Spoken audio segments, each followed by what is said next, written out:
Good morning, my dear brothers and sisters in Christ. As we come just after Pentecost, when the Holy Spirit descended upon the apostles, the church now, my sisters and brothers, invites us to turn our attention to a powerful presence in that moment. Mary, the mother of the church. It was Pope Paul VI who gave Mary this title during the Second Vatican Council. And later, Pope Francis placed this memorial right after the Pentecost, reminding us that where the Spirit gives birth to the church, Mary gives it's a mother's heart. Mga minamahal na kapatid, hindi lang po ito aksidente o nagkataon. Ito po ay isang paanyaya para sa ating lahat. A call to discover who we are as church. In the Acts of the Apostles, Mary is there in the upper room praying with the disciples. Tahimik lang si Maria, ngunit makapangyarihan ang kanyang presensya. Where Mary is present, prayer becomes hope. Where Mary is welcomed, fear begins to fade. At the cross, Jesus said, "Behold your mother." Hindi lamang si Juan ang tinutukoy ni Jesus, kundi ang tinutukoy niya, tayong lahat iyon. Mary is not only given to the church is given to a mother. So when we call her mother of the church, we are not just honoring her. My sisters and brothers, we are accepting a relationship.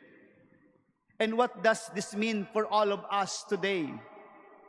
My sisters and brothers, una po, ang isang ina ay totoong nag-aalaga. A church that has Mary as mother must learn to care like a mother. Hindi lang po sapat ang pagiging organisado o nandyan lagi, kailangan marunong at totoong nag-aaruga sa ating lahat. That's why there's a question for all of us. Tanungin po natin ang ating mga sarili-sarili. Do we care for others? Or do we just coexist? If the church is our mother, then every person is our brother or sister.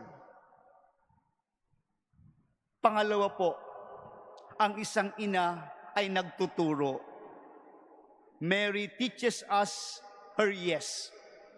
Ipinapaalala sa atin ang oo ni Maria para sa ating lahat. Mary's yes is not only to be admired, it is to be imitated. Faith grows when obedience becomes personal. Sa ating buhay, mga minamahal na kapatid, are we still saying yes to God? Or only when it is convenient for us? Third, my sisters and brothers, ang isang ina ay umaakay. Mary always leads us to Jesus. Mary never keeps us for herself. She always brings us to Christ. A true devotion to Mary always results in a deeper love for Jesus. Kaya kung lumalapit tayo kay Maria, ngunit hindi tayo nagbabago, we are missing that point, my sisters and brothers. To receive Mary as mother is to begin living like a true disciple. Kaya mga minamahal na kapatid, after the Pentecost, the church went out with courage, but it remained united because it had a mother. Sa ating sa panahon po ngayon, maraming sugat ang ating mundo. There are divisions, pride, indifferences. And so we are called, be the church that heals like a mother, not wounds like a judge. Be the church that listens before it speaks and loves before it corrects. Sa ating personal na buhay, mga minamahal na kapatid, let Mary form in us a heart that prays, a life that serves, a faith that perseveres.